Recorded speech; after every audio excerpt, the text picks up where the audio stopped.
there's little things that, crossed my mind, like saying, well, what if none of them show up? I don't know who these people are, right? I mean, I just know them from the Zoom call. Maybe they all call in sick or, I don't know, right? So there's all these unknowns. But for me, those unknowns just made me wanted to do it more, right? So like I said, so when I had the cancellation the day before, my first reaction was not, oh, I got to reschedule this. My first reaction is, okay.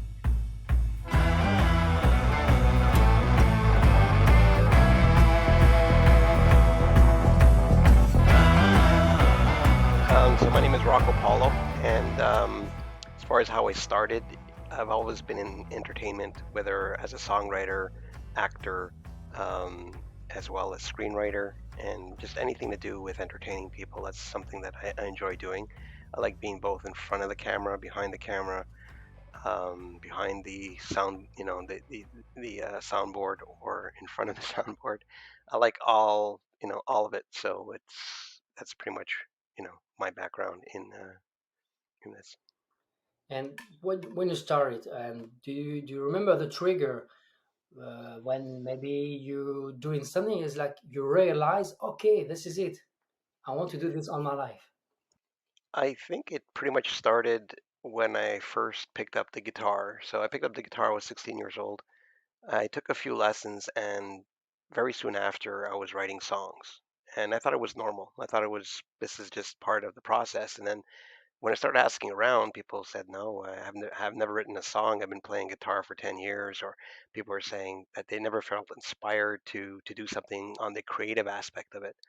So I found that, okay, that's interesting. And then, I started doing other things that I thought were just normal to me. I started rapping, and anything I just felt like doing, I was doing. And I slowly started seeing that, when people were playing music, I would just automatically come up with melodies. I'd come up with stories, and people weren't doing that. One thing I do remember once was I was working as a sound engineer for a band, and I asked the singer to, sing into the mic, and he couldn't. He goes, what do you want me to sing? I said, just sing anything. I'm trying to get the levels. And he couldn't do it. He goes, yeah, I had to give him instructions on a song to sing or whatever. I was just like, just sing anything. And he was frozen there. And I go, this is not normal. And I think that probably wasn't normal, but it kind of like made me think, okay, so I'm obviously triggering into something that gets my creative juices flowing. Right, you went to the flow basically, yeah. Just Yeah, improvise. exactly. I just improvise, and I liked improvising. That's when acting, even in high school, became fun because you just started improvising scenes and coming up with ideas on the spot. So I find that a lot of it kind of worked together. I mean, in the end, songs are little short stories, and then I started writing short films, and and you just kind of like grow on that aspect, right? And music is very integral with film, right? I mean, you can change the music in a film, and it changes the whole mood. Definitely. It's for me, it's like a character in the music. You know, Exactly. have you been to the film school or not? I've taken courses. I haven't like gone to like I wasn't in university for music, or I didn't, take any kind of music classes in high school. I took, like I said, I took some guitar lessons. I started, self-teaching myself guitar as well as piano, just anything I felt like playing with. I did take some courses on, screenwriting, just seminars. I didn't really like go full out and take an actual program. Okay, okay. Yeah, I see. Yeah.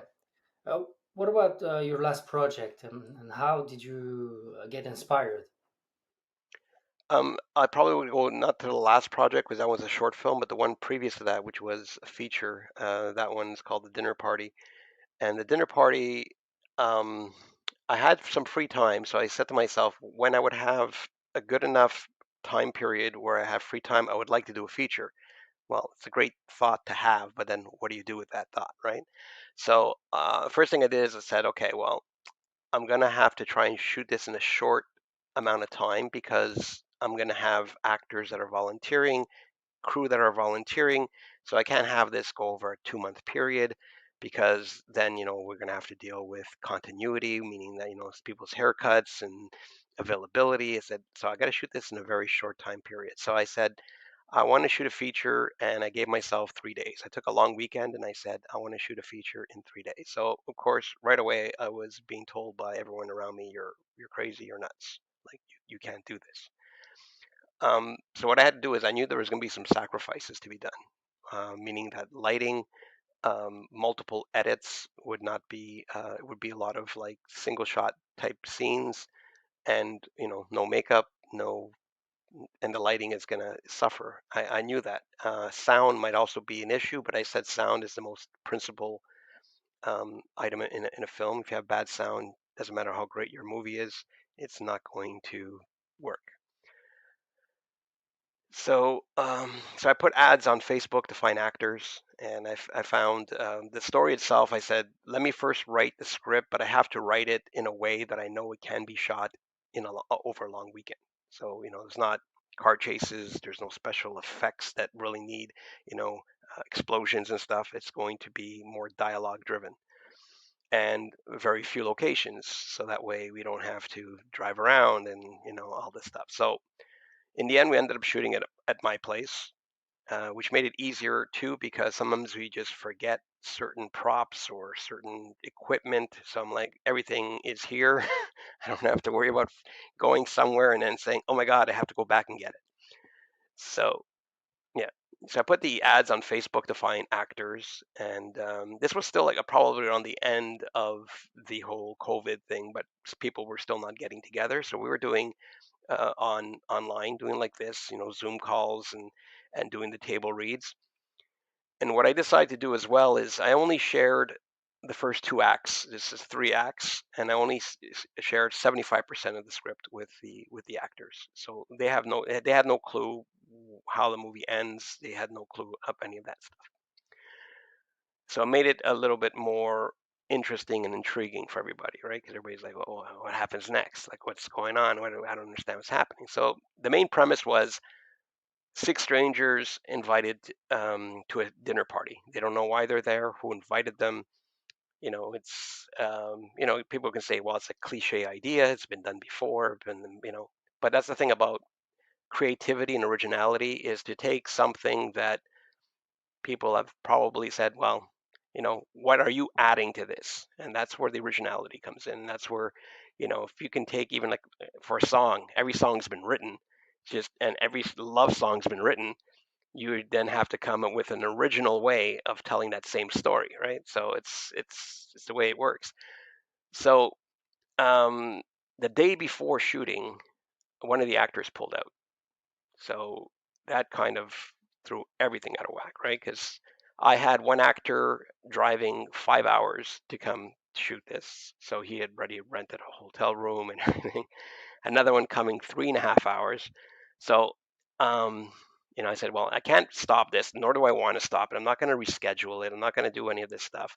I said, we now have the challenge of taking some of the main dialogue that was for that extra character, pass it along to the other characters in order to make it jive, do a bit more improv in order to make it all fit.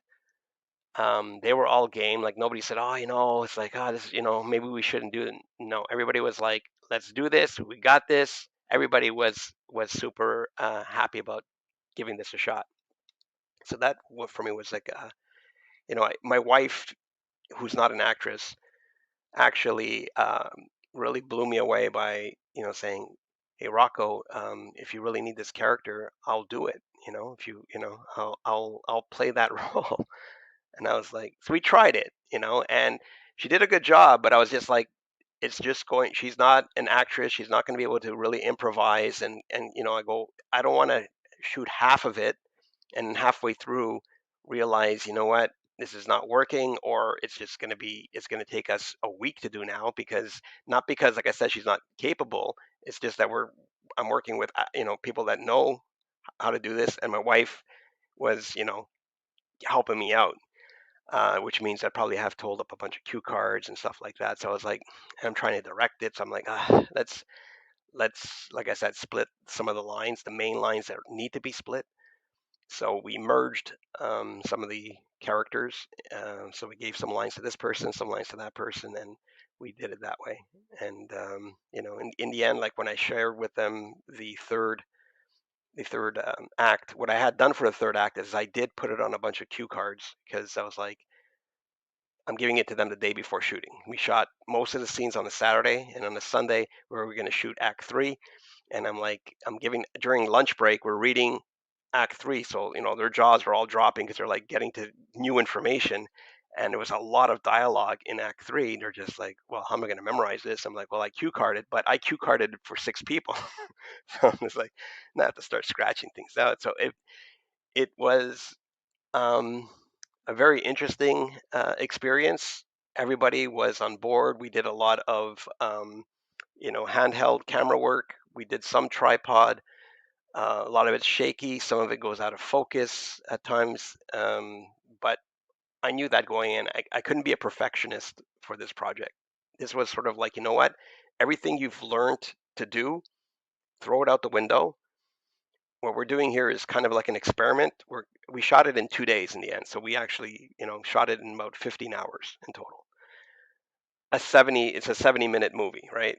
So people are like, you did not do a 70-minute movie in 2 days because Today, I'm doing a short film and it's taking me 2 weeks to do, and it's only a 5-minute movie. Like, how did you do this?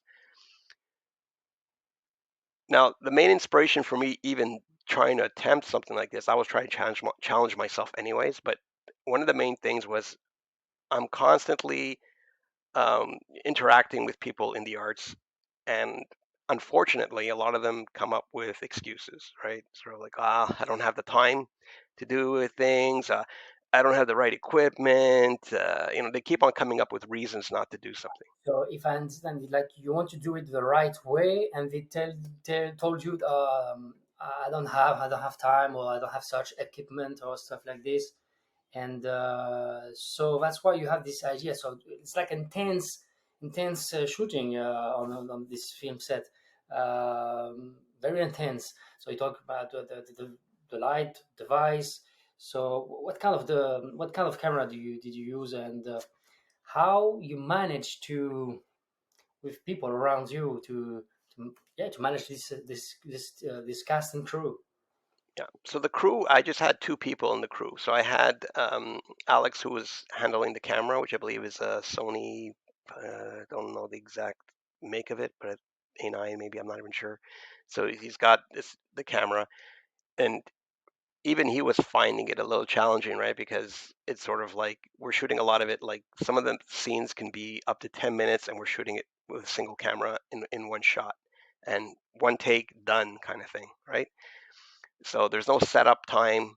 We had just a boom mic, so there's no lav mics on anybody. So just a boom mic, and you don't know who's going to do the next line. So that you don't know where. So you kind of have to center the mic. The rooms are small, so it's kind of hard to not be in the scene. So you're trying very hard not to be in the scene because we're now five actors, myself, camera guy, a sound guy, in a room that's probably maybe 100, because I know you guys work in the metric system here in Canada. We're supposed to, but we still go by feet. Yeah, yeah. um, so there's small rooms, and you know, and we're talking about these people. The actors don't even really know each other either, right? So we've done the table reads, but now we're finally seeing each other for the first time on shooting day, right? No rehearsal or something before? Well, the rehearsals were all done through Zoom, right? Yeah, okay, right. Because like I said, one actor was 5 hours away. That was Steve, and you had Danielle, who was in Quebec City, so she's like 3 hours away. And a couple of them did come over, when we were shooting. So we had like maybe three people in my house doing a table read while we had, you know, the others on a Zoom call. So we were never all together at the same time. Sometimes they would, reach out to each other and work out scenes together on their own time. But that Saturday morning was the first time that we were all in the same room at the same time, and we're there to shoot. Okay. Yeah, it's no props to you, because it's very intense, and it's cool to gather. all the people around you, and to have the same direction. And what else is better than doing or shooting or making a movie? No, no, bravo. Thank you. I mean, there's little things that, crossed my mind, like saying, well, what if none of them show up? I don't know who these people are, right? I mean, I just know them from the Zoom call. Maybe they all call in sick or, I don't know, right? So there's all these unknowns. But for me, those unknowns just made me wanted to do it more, right? So like I said, so when I had the cancellation the day before, my first reaction was not, oh, I got to reschedule this. My first reaction is, okay, what do I do now? Like, how do I keep this going? And if somebody else had called, I'd be again saying, what do we do now? Right down, if we were down to maybe two people, because I was ready also to jump in, since I have acting background as well, to jump in and play one of the roles. I wrote them, so I kind of know them. I would make sure that it would still get filmed. We would leave with something. Maybe it'd be a 30-minute short film in the end, but we would leave with something. So the fact that we were able to manage to still get 70 minutes out of this with one character less, and that it's been going, it's still in the festival. Some of the festivals, I'm still waiting for some replies, but we've picked up, I think six awards. It's played at least 8 different festivals, and I didn't expect that at all. I expected maybe we'll get into a few festivals, great, but then winning, was like, really? Like, that for me was like a big shock. Not because I didn't think the product was good, the acting was amazing, but it was just, you know, it just made me realize that what we had put together not only, was based, like I said, on me just wanting to show people that you can do it. You don't have to have the time, you don't have to have the equipment, you don't need all this stuff. You can do, yeah, so maybe you'll end up with a 5-minute film in a day. My short films usually take about 3 hours to shoot because I shoot them in one location, and we just shoot it quickly. We shoot it, and we put it out there. So yes, you can spend, if you've got the time to do a 5-minute movie in over a 2-month period, great for you. I don't have that particular time to do that. I'd like to have that time, but I still do it. Okay. Yeah, yeah. It's no, no. It's a right thing to do. If you feel it, do it, and you did it, which is great. No, no, cool, cool. So it looks like it's your best experience on set, but overall, your career, all the films you've been involved. What is your best experience, and what is maybe do you have maybe some anecdotes? You just gave me to me just a few, but maybe more. I mean, each project has its, its value, right? So, I mean, I did like one quite a few years ago called La Visite. So we did it in French. I decided, I said, you know what? I want to make a short film in French. We had this big international film festival in Montreal. And my goal was I'm going to make a movie in French, get it into that festival. And it did. Like, it's not like, but I just, in my head, I said, this is what I want. Make a movie in French, presented at that festival, and it just happened, right? I put the signal out there in the universe. I said, I'm making this movie, and we did it. A lot of it was improvised. I found two amazing actors, well, an actress and an actor, to play in this, and the I had an apartment. I had an apartment that was up. I was going to sell the building, and the apartment was empty, and I said, I have a location. I have a location. I have a location to shoot. We're putting up for sale. I said, so I got to film something there. So I came up with the idea of, I said, there's something that always made me think, which was that real estate agents, make appointments with a complete stranger, and then they're alone with them in a building. So obviously, I decided to make it kind of almost a horror film, right? So you have a female real estate agent. She's got a guy coming over to visit the property, and then things go crazy, right? Because you're alone in this empty apartment, nobody, So we did that. It got into the festival. I got to present it in front of the audience. They're all clapping. The experience was incredible. The acting was incredible because, like I said, a lot of it's improvisation. And it was funny too because I remember when I was auditioning the actress, Letitia, I said, okay, so you're gonna come over to my house so I can, do this audition. And she thought about my idea of the film of going to a stranger's house, and here she is about to come over to a stranger's house. So she brought somebody with her. She brought who ended up becoming um, the actor, in the film with her, because the two of them had amazing chemistry. They knew each other. They were able to feed off each other.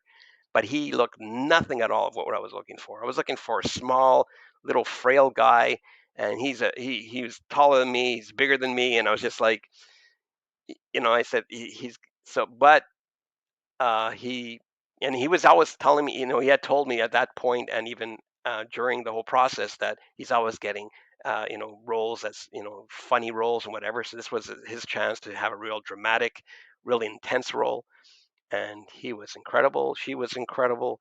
So yeah, that was a very, good experience. And like I said, I just put it out to the universe. I want to do this. Same thing like with this feature. I said, I want to make a movie in 2 or 3 days, and we did it, right? So like I said, I don't know, the actors, I might not have found them. I found, great actors. A couple of people did, I had to change some actors. Some people weren't available, so there was some switching here and there. But the thing is, just do it. That's my thing, is whether or not you have everything you need, just do it. Do something.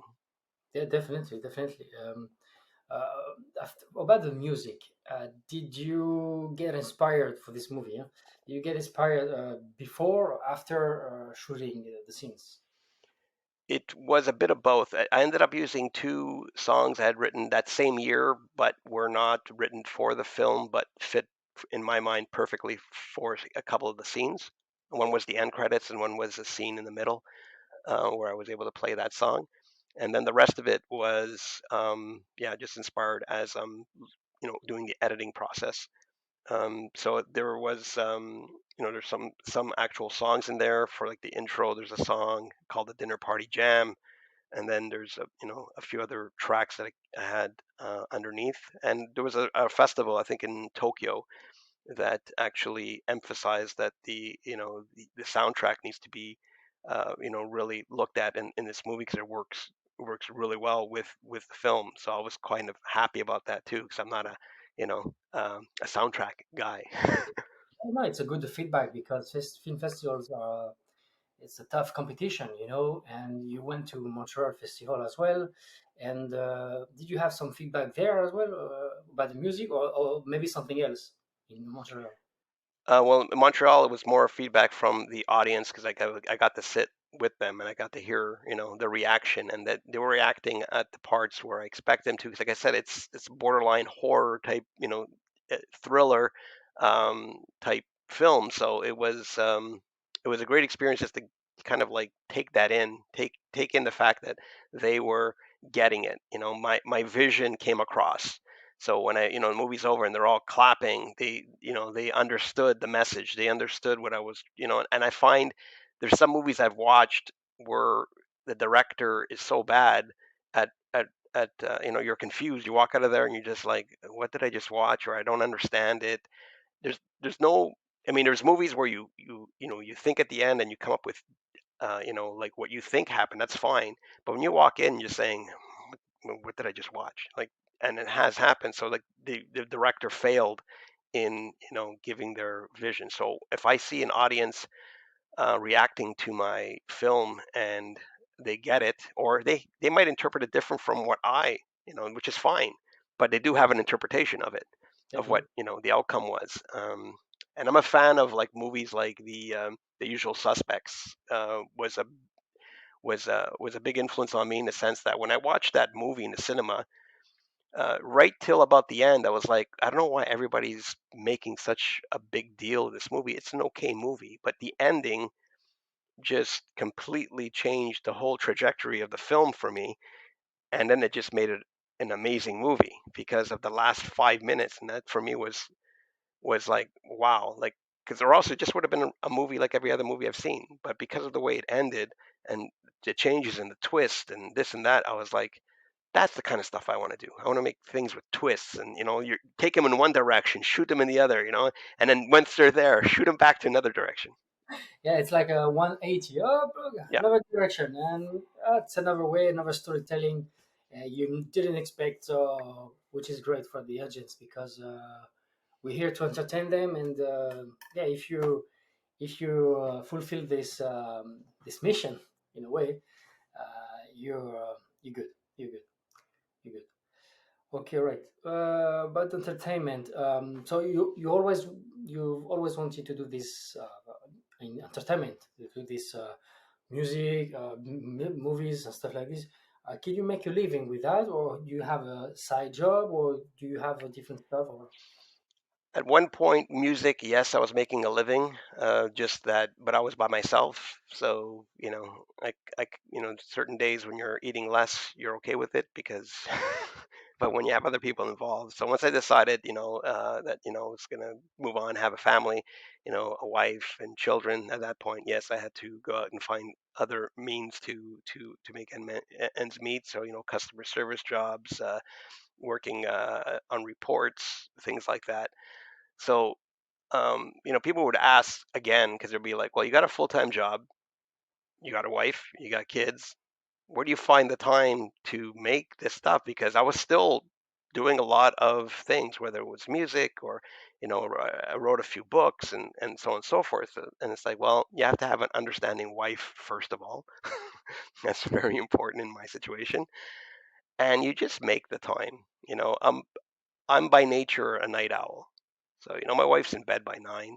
I'm up till like midnight. So from 9 to midnight, I've got a few hours to do stuff. I've got, certain things, obviously I'm not going to be playing loud music late at night, but there's other things you can do. I can still, write out the words. I can still write a scene for a film. I can still do editing. I can still, there's a lot of things you can do during that time. For example, the dinner party, I did some of I think for the last scene, a lot of those sound effects that I use, I actually did it from my laptop. I brought my laptop with me on vacation, and we were in Italy, so I'm in Pisa, and my wife's with the kids, and they're having supper, and I'm sitting at the table, and I'm just hitting the keys to do the music. So it's like, you have a keyboard there, and I'm doing the sound effects for the film, because I've had the time to do it. I finished eating. I'm sitting down. We're not visiting anywhere. We're done for the day. I have my laptop with me. Why not? Right. So you can always find the time.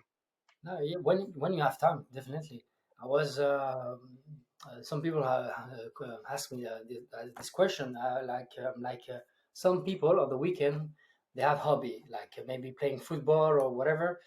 Um, I make movies or I try to short films. I try different stuff, podcast during my weekend. This is my hobby, so I try to make it. Yeah, to make it. So that's I found the time, like you, definitely.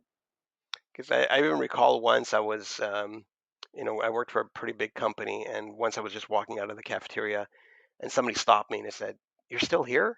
I'm like, "Yeah." He goes, "Because I've seen everything you're posting. Like, you're editing and like, in Pisa, and you're you're doing this, you're doing that." I'm like, "Yeah, but I still have a day job, right? I still have a day job. This is a passion of mine, and but the perception is that I'm putting out a lot of product, so I must be only doing that." But I'm like, a lot of this stuff is passion projects. I'm not working for somebody else. I've acted in other people's projects, those I get paid for. But for my own projects, it's basically, a passion project. My time is the money, is the time that I'm putting in there, as well as, some submissions to film festivals. Obviously, there's a cost to that. Um, but you know, if I look at, for example, the dinner party, I think the total budget, to tell you the truth, was like $200 to $300. That's just because of the food, to make sure that everybody had coffee and everybody had lunch, and that, Definitely, you and know, that's sandwiches, but proper food. But yeah, I understand. exactly. You have to make sure everybody's, happy to be there, and you got to take care of your your crew and your cast, and I also gave them, like, we'll see what happens with the film. I'm trying to get distribution for it, But I had them all sign documents when they came over to say that they would get a percentage of any profits. And luckily the profits are not, other than the film festival submissions and the food, there wasn't much. So if this movie was to even make, I don't know, $3,000, everybody's getting a pay. Yeah, yeah, yeah. It's like I don't know. It's like it's a dinner party basically. Yeah, you make a movie with people, friends, people, and then you're I don't know. You enjoy with food. You enjoy with a good vibe. So you're making it on your own terms. Uh, what else to ask? No, it's great. It's great. And that is the outcome will be great. I think at the end, definitely. And there's people that keep asking, like what was in it for them? Like, why are they doing it? Like, why? And I'm just like, they see the vision. They also, at the same time, are, for example, if you're an actor who's just getting a line here and there, you're not getting much for your portfolio. You're not getting much for your actor reel. My project had, five main characters and one a supporting character that all had lengthy dialogue, right? So it's like you have a lot of meat on your plate on a project like this. So as an actor, you now have worked on a project where you were pretty much the lead in a 70-minute movie. So, I would have jumped on that too. And a part of me is like, I go, I can be in this too, and I'll be, but I'm like, no, like this is not. I'm, I giving this tool for other actors. I've got the other things behind there. I'm directing it. I'm producing it. I don't want to have that extra. Oh, and he acted in it too. It's like it would have been too much. I found, and it would have been too much of a vanity project at that point. It's already a vanity project, but it would have been like a super vanity project if I put myself in the lead role. Yeah, no worries. Okay, have you tried the crowdfunding for any project? No, I have not done the crowd funding. I know people that have, some successful, some not. I guess my main issue, I wouldn't say it's an issue, but it's just because I've never really worked on any of my projects with a budget.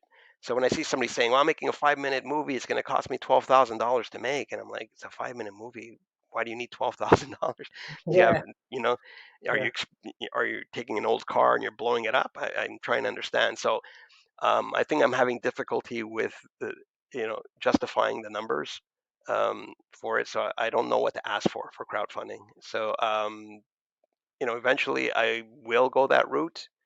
I do have a couple of projects that I'm putting together that I'm hoping to be able to go and get loans or whatever it might be to do so, because everything I've written so far, I've written in a way that I know it can be done for $0.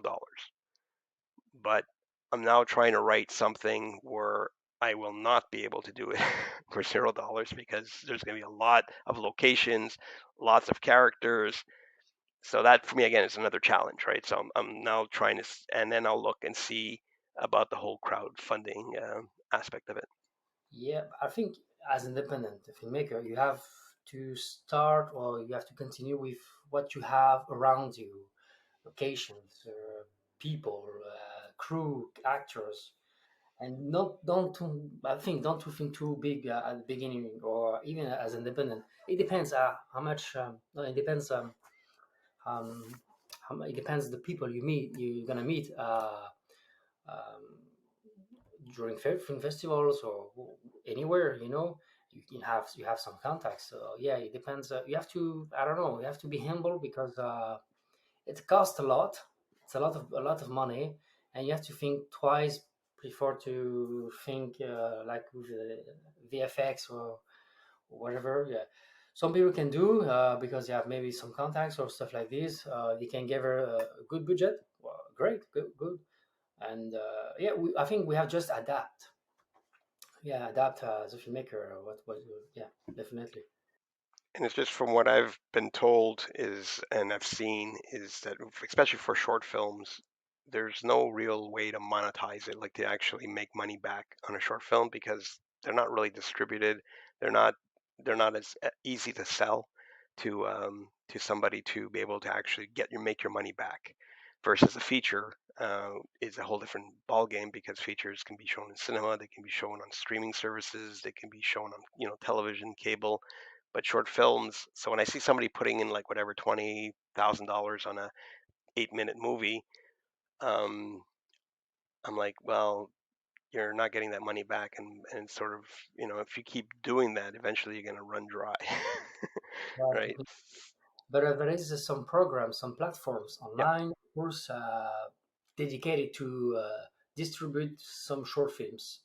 But it's not very mainstream, this idea. And like you said, feature films are very, I don't know, they're more seen by people, and short films, I don't know, maybe film market. But I was maybe thinking about feature films for film market, not for short films. Have you tried film markets maybe anywhere? Or... Well, I did when, for example, the visit when we were doing at the Montreal Film Festival, there was a film market within so people were able to go into small little rooms and watch short films that were also projected on the big screen, but you actually had this library where you can go in. The the issue I found with that was there's a lot of films, right? So there's a lot of films, so you have to be there constantly and trying to get people to come see yours, right? So you're just it becomes, and that part I wasn't too keen on. I wasn't too um, much of a salesperson of like saying, "Hey, you guys, going? Here's my flyer. Why don't you go sit over there, watch my movie?" And they're just like, "No, I came here to see my friend's movie, and that's where I'm going." It's like, "Yeah, but when you get out of there, come over." No, I couldn't do that. It's a Some new people job. can, but I Job. couldn't. Yeah, and I need to be able to do that. I know that, but I wasn't at that time. I think now probably more so I would be able to because I guess I have more confidence and in what I'm doing, and I'm able to sell the idea more. But at that time, when I was there, it was just, the stars were in my eyes. You're on the red carpet, and I was like, this is great. I can't believe I'm here, and I'm introducing my film. And so I was kind of like a deer in the headlights. So when it came to that film market, I didn't really utilize it. I printed up a bunch of small posters, postcard size, and all that stuff. And but some people did come up to me and said they saw my film through there, but they were fellow directors from around the world, so they would go in there. But there was nobody that was like part of distribution. But somebody that I did know that was also at that film festival at the time did get his short film picked up for distribution. Okay, maybe there was some movie stars in it. Maybe I don't know. No, I mean, he did put much more time and effort into his film for sure. So visually, it took him a while to film his movie. So you could see the quality difference between what I presented and what he presented. As far as the overall product. I'm not sure about the story. I didn't really see his film. I saw little clips of it. So, but it was definitely looked like a real professional studio product. So. Okay, but even though with that, this quality like this, sometimes you can't meet a distribution for your film, for your movie. It depends, maybe the people you're gonna meet, and everything is relative. Everything is in perspective. Uh, Sometimes you think it's gonna be a movie studio, like the quality, but at the end, even though you can have some friends, they have a lot of selections in film festivals, a lot of prizes, awards. But even though with that, they can't reach another milestones and go to another one, and so on and so on. We're it's a lot of there's a lot of competition, I think, and now when I think about a new project, it's like, okay, it's a project to sell. How I'm gonna sell it first before to develop everything else, and because we have all ideas and it's great, we're gonna launch ourselves, okay, and then distribution, where I'm gonna distribute this film, where exactly, and how is gonna I want people, the audience, to watch it, and this is, I have to think, what is it again, differently, definitely, because no, when I started, of course, I started to have this idea, okay, writing, and then put together a cast and crew, and so on and so on. And I did all the stuff, the social on social, and all of the posts, and I did my best, of course. And I shot this one in Montreal, in Canada. Uh, yeah, but there's a few selections. It was my first one. Huh? It was my first one, and we did it in two weekends. Saturday, 2 Saturdays and 2 Sundays. Very intense, and the crew, the people were very happy to help, and to be involved in it as actors, and even for the crew, they were intrigued. Oh, French guy coming to Canada. So of course, I had my sister. She was a student in Canada, so I had this opportunity. Oh, I'm gonna visit my sister. Oh, why not to shoot a movie in the same time, so a short film. So that's why. So I don't know what was saying at the beginning, but yeah, it's different. You have to evolve, of course. You have to adapt, and different ways to to in to yeah to be able to do different stuff. Was just thinking to do a podcast. If you tell me now, are you gonna do a podcast in the future? Yeah, sure. What is it, a podcast in 10 years ago? Yeah. Yeah, you have to think differently. Yeah, about the guitar. I want to wrinkle about the guitar, but the electric guitar. And I did this like maybe 15 years ago. The classic guitar like this. I had lessons, but I didn't pursue this calling. But why not? I wanted to rekindle with electric guitar and try different stuff. Always to be artistic. That's the idea. Yeah. I think as an artist, you need to kind of wear multiple hats in order to move forward. I respect people that just have that one amazing talent and they just stick with that amazing talent.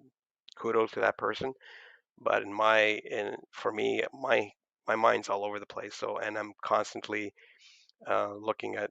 I want to know how that's done. I want to try that. I want to try everything. So I put my hand in everything. So, jack of all trades, I'm a master of none. But I enjoy it. I enjoy, I might complain like crazy. My wife will hear me complaining about, the process, but I enjoy it. It's part of it. So it's Part of it, yeah. It's part of it, yeah, definitely.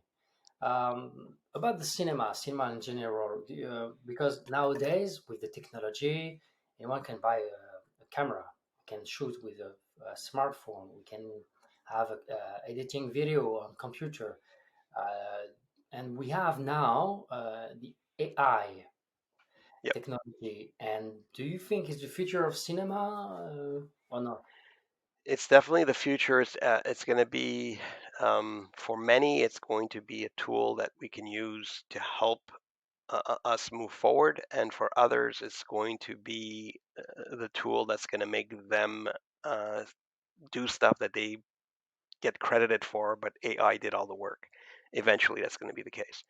Um, I mean, GPT is writing scripts, for people. You just put in your ideas, your log line, and it's going to come out with, your characters, and it can come up with it. So yeah, I do see that as eventually being something that's going to be used more often. It's going to get better and better with time. Unfortunately, it means a lot of people are not really going to be, I'm a screenwriter. No, it's AI that wrote it for you. But other people can use it, to help, right? I know people that use it, you reach a writer's block and you're just trying to get ideas and then you're using that and you're integrating it into your thing. That for me makes sense. But there's going to be a time where people are going to say, I do this, but they don't actually do it because AI is going to do it for them, Yeah, unfortunately.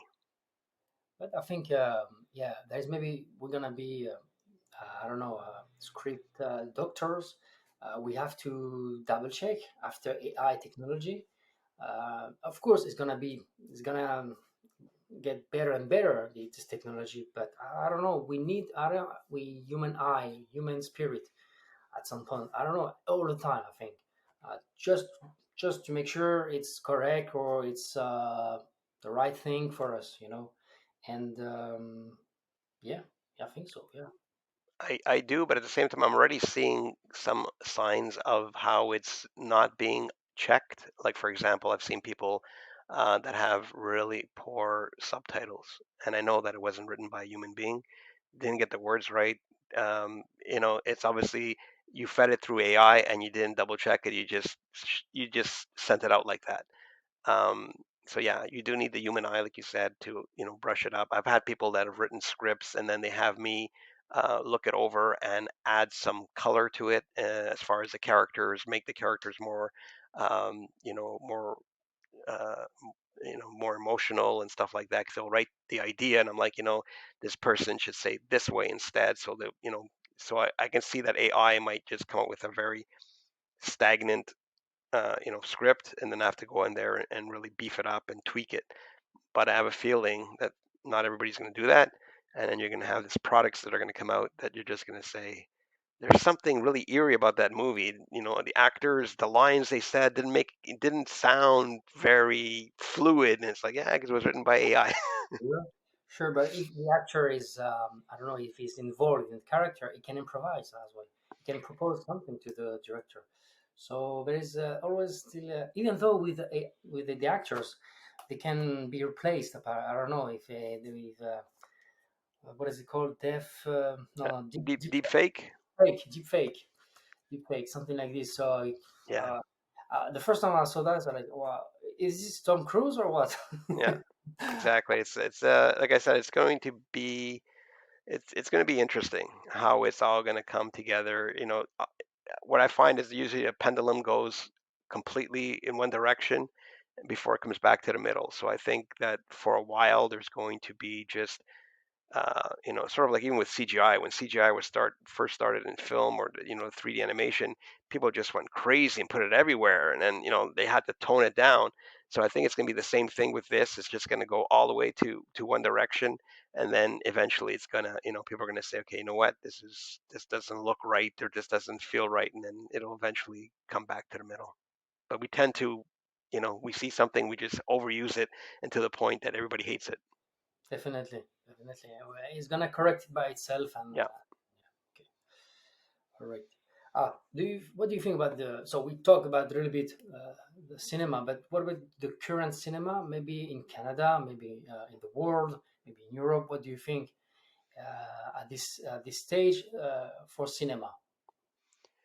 Unfortunately, I find that I'm finding it's harder for me to find good movies in the sense that with the streaming platforms, and a lot of them are just dishing out as much product as they possibly can, and they're not quality products, I find, and it's hard to find the quality products. So I'm feeling like it's back in the day when I used to go into the video store and I would just base watching a movie on the cover. The cover had this would sell me to watch it, and that's where I'm at today. While about 5, 10 years ago, there was there was movies that you had great trailers, you had and you would base your movie on watching the trailer, and you say, "Oh my God, I want to see this movie." But I'm finding that's kind of gone again now, where I'm just seeing the images and I have to choose which one based on the picture that I'm going to watch tonight that I know nothing about. Maybe I recognize an actor, maybe I don't. Maybe just they sold me on the box, and I watch it, and I'm like, I just wasted an hour and a half of my time watching this garbage because there's so much out there, and I find the independent movies are still have always for me been the best films, which is why I used to like going to certain film festivals, or at least seeing what movies played in this festival, and I can go see that movie because you can't. Those movies often don't make it onto the streaming services. They're not in the cinemas, so I have to look for them. Um, there's a few gems like that. The one I just watched, obviously, was in the Oscars, and the name is is escaping me, with Colin Farrell in Ireland. I Yeah, think yeah, yeah, yeah. I don't something of remember the name. Banshees, something of the Banshees. And she's something like this. If I put Colin Farrell, the last thing for this year, yeah, it's something bad change. I don't remember. It's Yeah. something in Ireland. But I loved that movie. It was so simple, And again, I watch it as a filmmaker, and I'm like, I could make a movie like that for very little to no money. It's like maybe three or four locations. Or I can make something similar. So I kind of look at movies now of like, and I appreciate them more if there's something that I think I could, make.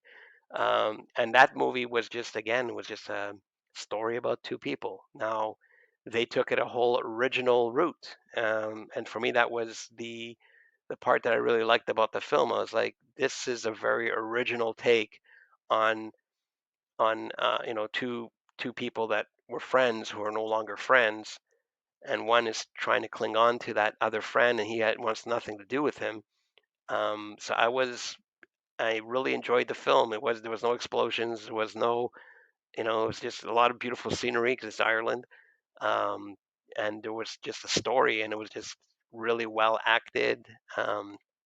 So that for me is movies that will attract me more versus some of the big blockbusters, all the Marvel movies or all this stuff. I'm not really into that. And I think that they've overdone it now. Like there's at one point when Scorsese and stuff were saying, yeah, this, and I was like, no, man. But then I'm like, you know what? I think you might have a point. Like every movie that comes out now is either Star Wars or Marvel or DC, and it's like this, they're the ones that are getting all the press. You're not getting it for all those great little movies coming out of South Korea and coming out from Italy and coming out from France, and they're not getting the attention. So I can't find these movies. I have to really search for them. While I think 5, 10 years ago it was easier. Mm.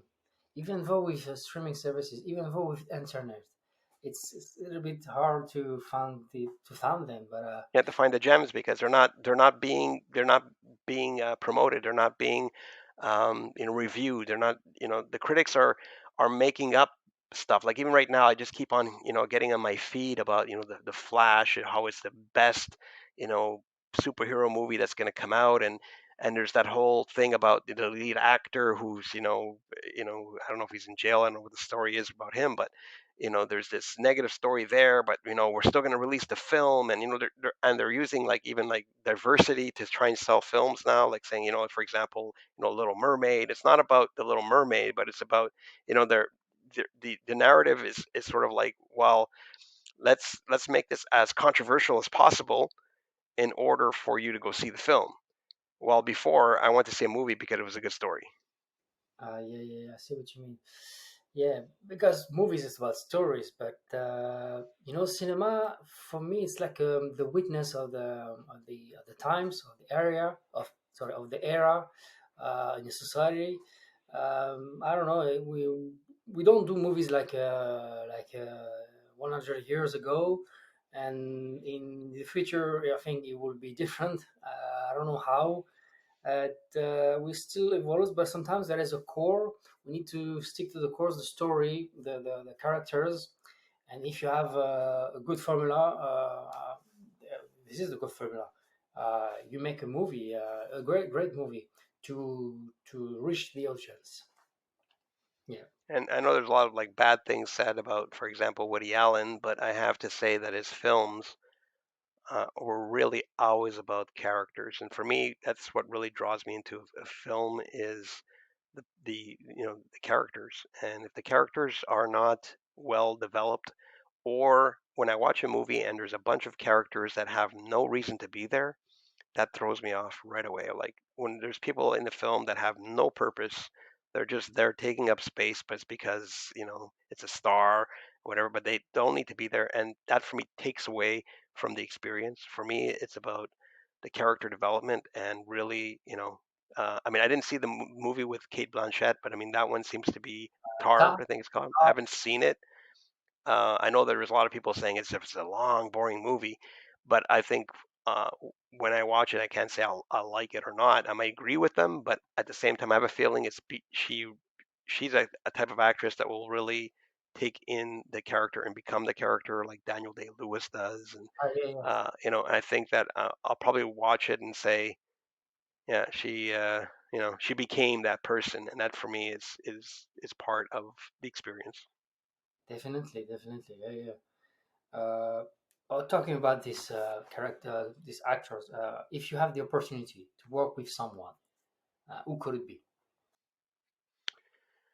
Good question. One person I really admire, would I like to work with him? I would actually just probably like to sit down at a table with him, would be Sylvester Stallone. Um, for me, Sylvester Stallone, when I listen to the story of how he first, got the Rocky script out there, um, all the obstacles he had to face, even just with the fact that he had, that people can understand him when he spoke, and that he, you know, not only reinvented himself multiple times, that he's now in his 70s and still relevant, is for me like he's a legend. So I would definitely like to meet with him. Christopher Nolan. I loved Christopher Nolan as a director, storyteller.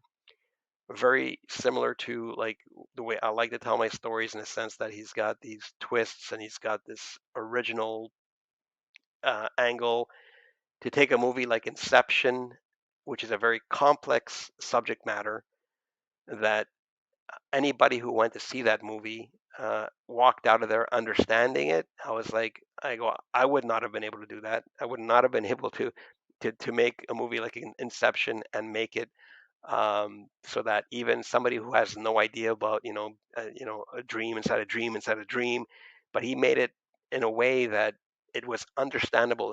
His vision came across, and that for me is incredible. Yeah, it's accessible to the audience. Whereas the matter, the complexity of the story, it's accessible to the audience. And of doing that, the complexity, the accessibility to the audience, it's a jackpot, you know, Yeah. to And for work. actors, I mean, somebody who hasn't been seen as much lately, but was my favorite actor for the longest time was is Sean Penn. I love Sean Penn. And even just as a human being, he's his humanitarian things that he's done. I would definitely, but again, it's like I could never direct Sean Penn. I'm just like, what am I going to tell Sean Penn to do? I'd be so intimidated. So, saying who would I like to work with is a difficult one because I'd be so in awe and so like wow. It's like I just do what you do, and I'm just going to take credit as director because you did it all, and everybody's going to think I did something. Yeah, yeah, yeah. Don't fast track. Yeah, it's easy to get starstruck with certain people, and it's funny because I see actors getting starstruck with other actors, right? I mean, people getting starstruck with Jack Nicholson, and which is normal. I mean, these are legends that that are incredible. Leo DiCaprio, I love Leo DiCaprio. I love Julianne Moore. There's a lot of actors out there that I think are incredible. And I often use some of these scenes that they're in to inspire actors I want to work with to say, like, watch this scene. Not that I want you to do that because this person's got 40 years experience, but it's a way to kind of get an idea of. I mean, there's a Sean Penn movie that he did years ago, something about he tried to a true story of a guy who tried to assassinate Richard Nixon. Ah, And yeah. This one, Nixon. Yeah, yeah, yeah, this one. I thought it was, okay, okay, yeah. and when I saw the movie, the only thing I said after watching the movie, I said every single acting class needs to present this film so people can just watch it and understand what acting is. Because I just walked out of that film. Don't ask me certain parts about the film, but Sean Penn was mesmerizing from beginning to end. That I'm like, this is, needs to be in every actor studio's class. Watch his movies. There are certain movies when I'm watching, I'm just like for example, Christopher Nolan. Take any one of his movies, study it. Um, you know, Dark Knight is a superhero film, but you can take away Batman, you can take away Joker, and you still have a movie. Yeah, It didn't have to be a superhero movie. It sure. he just he knows how to make movies, and if you really want to study, Scorsese, there's a lot of people that are out there um, that if anybody really wants to study and not actually go to school, there's a school of hard knocks, which is just go out there and but you have to take notes. And I take notes every time I'm watching a film. I look at the lighting, I look at the color correction, I look at all this kind of stuff in the film, which drives my wife crazy sometimes. I'm just like watching the film, like, oh my God, that music that was used in that particular scene was incredible. Or I'll turn around and say, I can't believe they used that song. It's horrible. So I don't watch a film anymore. Maybe I did once. I can't remember when I used to watch a film like a regular person. But when I Yeah, watch a film, I'm constantly looking at everything, the bad edits, anything. And if the editing is really bad, then it just takes away. Even if the story is amazing, I'm just like those edits just like they nod at me, and it's just like I can't even enjoy the film. it happens. It happens from time to time. The editing is bad, and it's you skip the stories. Oh, stories is great. Oh, come on. Well, it's like And going to a restaurant. You can have the best food, but if the service was horrible, I'm never going to go back, right? So it doesn't matter how good the food is. If the waiter really sucked and it took forever to get my food, doesn't matter how good it is. I'm just like not coming back. So I found the same experience with film. If there's small little things that, like I said, if there's characters in the film that don't need to be there, and or some lines are just so corny and just sitting there like, who wrote this, and stuff like that. So yeah, there's a lot of elements for me that probably for other people will say, "Oh, this was a really good movie." But there's times when I'm watching a movie and I know the movie's just going to be a bad movie, but I'm in the mood for a bad movie. So I'll sit there and I'm just gonna sit there and love it because it's so off the wall. Nothing made any sense, but it's exactly what I needed at that time. yeah, you can have some people they say, oh, the others they don't like it at all, and I watch it and I don't expect anything. Of course, I expect maybe low. I have low expectation, but when I watch it, I really enjoy it. So it's like, did you watch the same movie or what? I say Yeah, okay, exactly. different opinions, different perspective to watch a movie, and you have your own taste, for the movies, which is great. So no matter what, yeah, definitely. Yeah, Okay, what do you wish in a short, mid, and long run for the future? I would definitely want to be working in film. Um, whether it's as, an assistant director or any form, tell you the truth. So that's my main goal, is to be able to make a living off doing this. If I'm writing some scripts right now with that goal. I've written some potential pilots for streaming services for shows. So yeah, that's definitely what I want to do, and that's what I feel I was meant to do. Okay, all right. What do you have some tips for newcomers? For me, I mean, I'm going to be quoting a big shoe company here. It's just do it. You need to do something. Nobody's going to give you anything, right? Like anything, whether it's music, you have to invest in yourself, not necessarily money wise, but you have to show something. I've told actors, when I said, you have anything for me to see, and they're like, no, I don't. I'm like, you have a phone. Just go online, find a script. You can find a script anywhere. Find a monologue, memorize it, record yourself doing it. Why am I telling you this? I'm putting an ad looking for an actor, and you've got nothing to present. So you need to, be like, yeah, but I didn't act in anything. I know I can act, but I never done. Well, then act. You have in today's world, there's no excuse. You have a phone. There's no Sure. more big camera needed anymore. You have a phone. You have the internet to find a script. You can even, if you can't even memorize the lines, put the laptop in front of you with your camera on top. Wear shades so you can't see that your eyes are moving. There's ways to go around it, but give me something so I can see what you can do.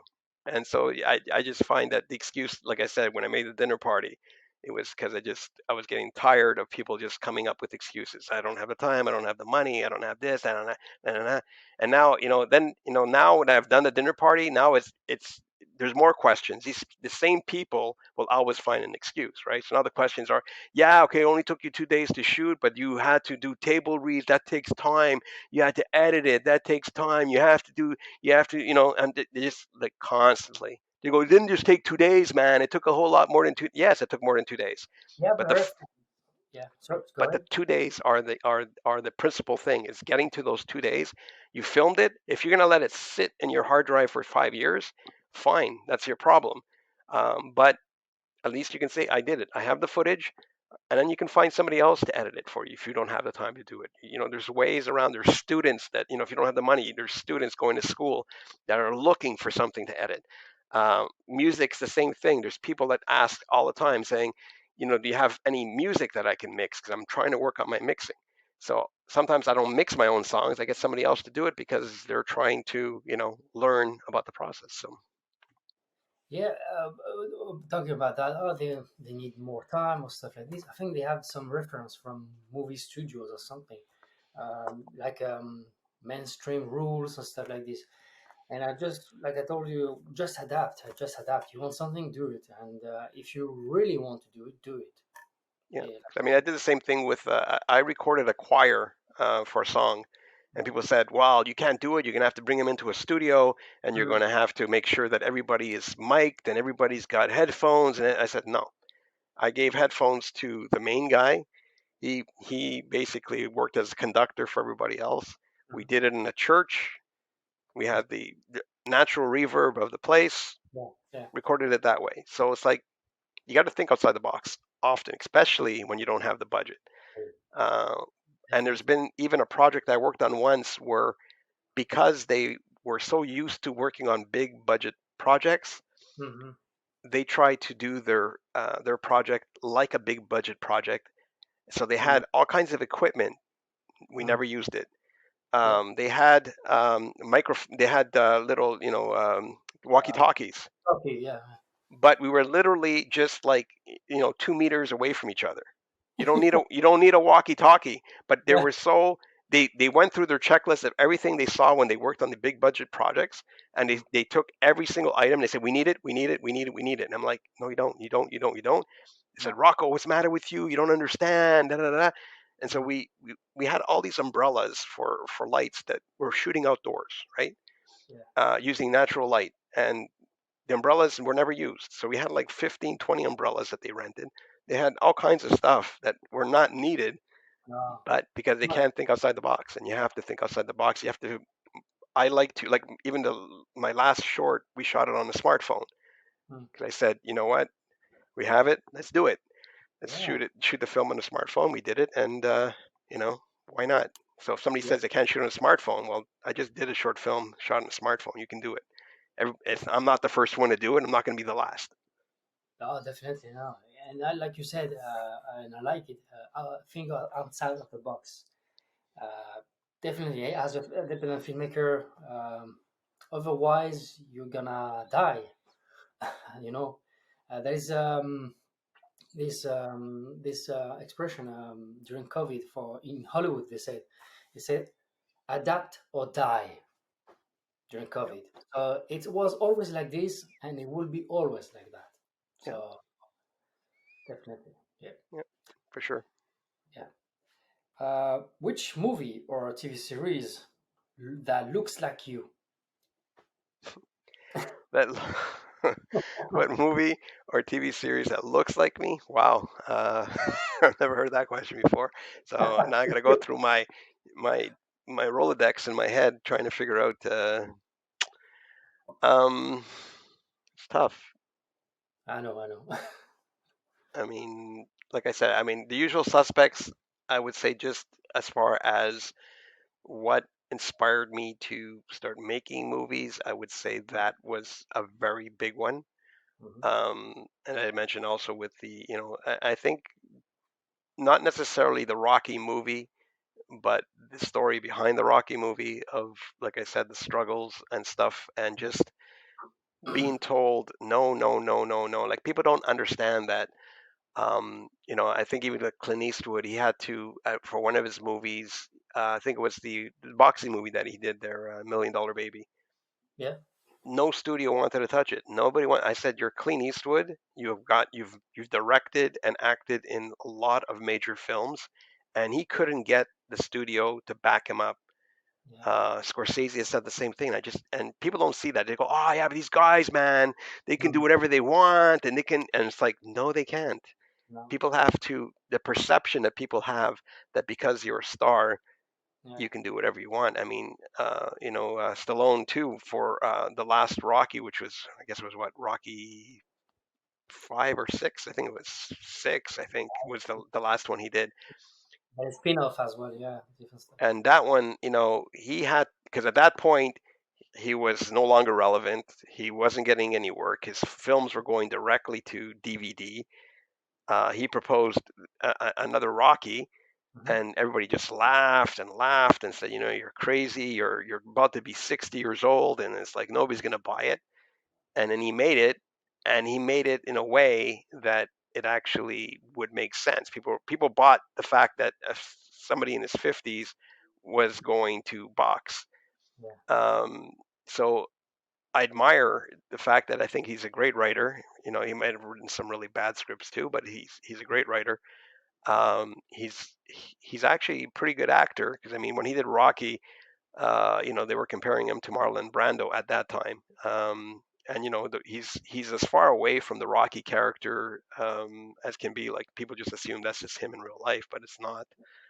So I have a lot of admiration for him. But as far as TV show that would represent me, I mean, I guess that Oh, film. movie or I know TV it's show. difficult. It could be one of them. Not all of them, but yeah. Um, You, I you sum mean, up, you sum up all go of ahead. all of your ideas about yeah this question. That's all. I mean, right now I'm watching Yellowstone. I really enjoy it, but I can't say it represents me. But I think it's actually I just got into it for the first time. It's actually a very very good show. It's kind of a Dukes of Hazzard slash mafia mix. So I quite enjoy that. And there's I mean, I love Marvelous Miss Maisel. I think that's an incredible TV show. The sets are beautiful. The pacing is incredible. The writing is incredible. So that when I watch that, that's a really good study into how to make things flow in a way. If you ever get a chance to watch the Marvelous Miss Maisel, it's an incredible show. Like it's just the pacing, which is very difficult to do, especially in a show of the conversations and the writing and the characters are so well developed that um, it's probably my favorite show. I might even say ever. It's just really incredibly put together. Like just everything about it is flawless in my eyes.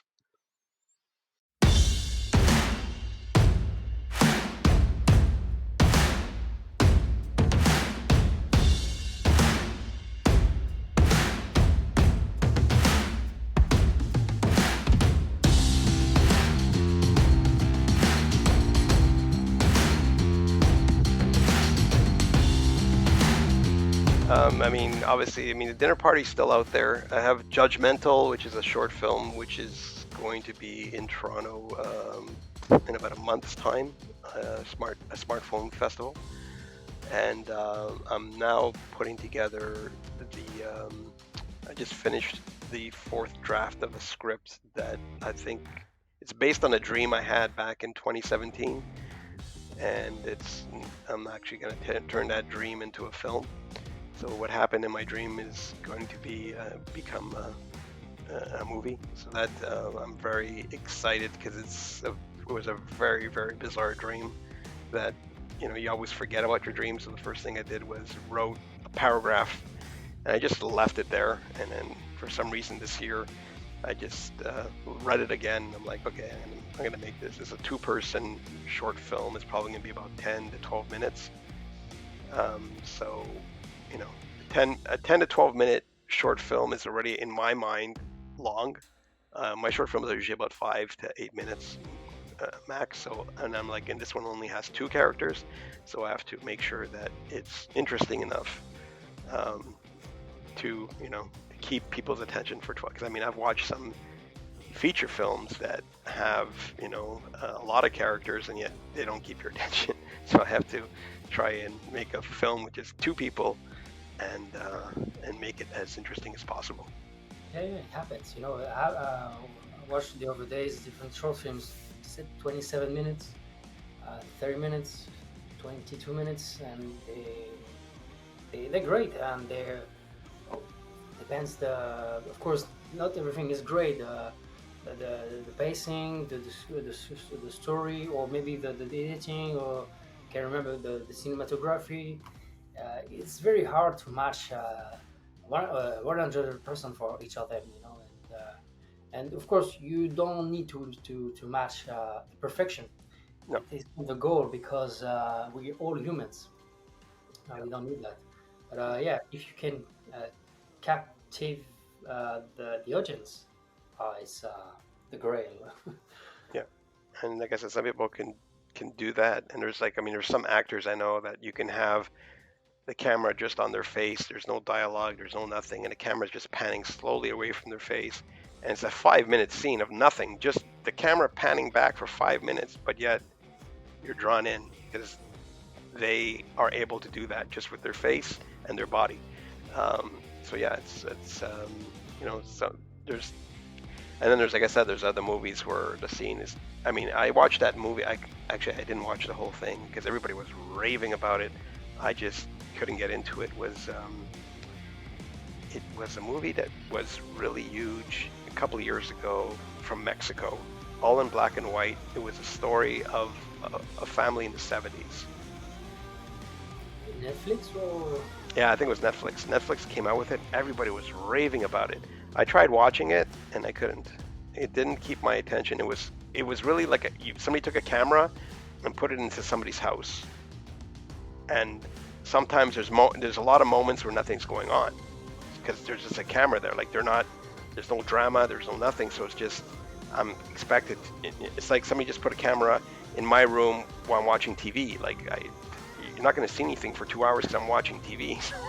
yeah, yeah, So yeah, I couldn't really get into it um, again because there was no character building in my mind, at least not in the time. I think I watched probably the first half hour and I just said, okay, I can't watch this movie just because it was taking too long to draw me in.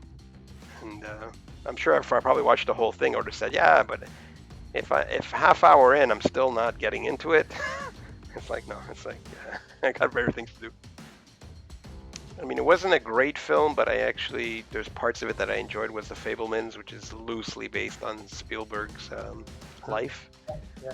um, which gives you an idea. I mean, he just went out and he did it, right? He just filmed, and you learn on the fly, but yet in the end, I think what his first major film was Jaws, right? Or his first film was Jaws, and that's like a legendary film, right? Just a soundtrack, just the two notes of Jaws is so recognized. It killed a lot of the beach industry, right? I mean, people stopped going to the beach because of that film. They were afraid of sharks. The whole idea that people are afraid of sharks is based on Jaws. Sharks are not, Yep. there, there is no issue with sharks and humans, but we still, to this day, think that sharks are going to eat us and they're going to kill us. And Mm-hmm. you're more likely to get hit by lightning than you are to get, bitten Yeah. by a shark. So, Okay. um, so that movie I found was interesting because it kind of showed like what you just got to do it, and that's what he did, and and he did something recently which really showed how I still highly respect Spielberg is that there's a member of the group. What's that group's name? Starts with an M. No, it doesn't. Anyways, so the lead singer of this band got Spielberg to shoot his music video. So people are like, "Oh my God, Spielberg shooting the music video!" I saw a scene of him shooting it. He's holding a smartphone, so you have Spielberg holding a smartphone, Okay. and his wife, he's on an office chair with wheels, and his wife is moving the chair back and forth to give the dolly effect. I think I'm like, this is Spielberg, who works on $1 million movies, yeah. and here he is shooting a guy's music video with a smartphone and an office chair. Yeah. People would never think that he would do that, and that's the way you should be shooting anyways. Like the fact that he's done all of that and he can still break away from Yeah. shooting with cranes and Yeah. drones and all this stuff, that he can Perfect. actually sit there with a smartphone and say, I'm going to shoot this video with a smartphone, my wife's going to move the chair, and we're going to go back and forth here, and it for me is incredible Yeah. because he technically doesn't have to do that anymore. Yeah. but Yeah. but that he's Yeah. able to go back to that level Yeah. of zero budget type shooting. Yeah. For me, I had much more respect. I already had, admiration for the guy, but I that just took me to a whole different level. I said, wow, because again, that for me is like, what's your excuse for not shooting a music video? I don't have the equipment. I don't have. Spielberg's using a smartphone in a freaking office chair. What's your excuse? definitely. Yeah, he adapts, and he just, I think it's kind of humble, to do that, and don't request all the equipment and all the cameras, the crane, and all the stuff. Just adapt to the budget, and then he did it. And oh, it's great. Yeah, I mean, it's good. I did a short film in France in the airport in Lyon. Our plane got delayed to the point that we were stuck in the airport and they closed it down. Right. So Yeah. I had this empty airport, mostly 90% empty airport, Mhm. and my camera. So I looked at my wife. I said, she goes, "Oh, we're stuck here for the night." I'm looking and go, I've got location. I've got an empty airport. Great location, So Yeah. I filmed a bunch of scenes in there and turned it into a short. And then, and of course the question always arose was, how the hell did you shoot this? How did you get access to an airport? Like how did you how did you shoot Sure. all these scenes all over the place at the passport, the passport desk? I'm everywhere. Like, how did you do this? And it's like the opportunity was there. I filmed, Yeah, right? the opportunity. And I filmed it. And what I did is I did voiceovers on it. So I just did voiceovers of like, I'm pitching this movie of happening in this empty airport. That's the basis of this short, right? In the end, because when I looked at all the footage, I said, what am I going to do with this footage now? So I said, well, I'm going to have to narrate it because I didn't have any mics or anything. So I narrated it and explaining each scene, like as if I'm pitching this movie idea to somebody. So that's how this short film is, just me pitching this movie of this guy who's alone in this airport, and and what's going on, and trying to sell this script idea. Okay. But I'm just like, yeah, why not? Like, opportunities arise. I've shot short films with my children while on vacation, and those have gone into festivals. And it's like we I'm in France. I have family in Besançon, right? So we shot in Paris and Besançon for a short film, because I'm like, and I shot another one in the south of France with my kids, a silent film. Just opportunities always there. Like, there's always an opportunity to shoot something.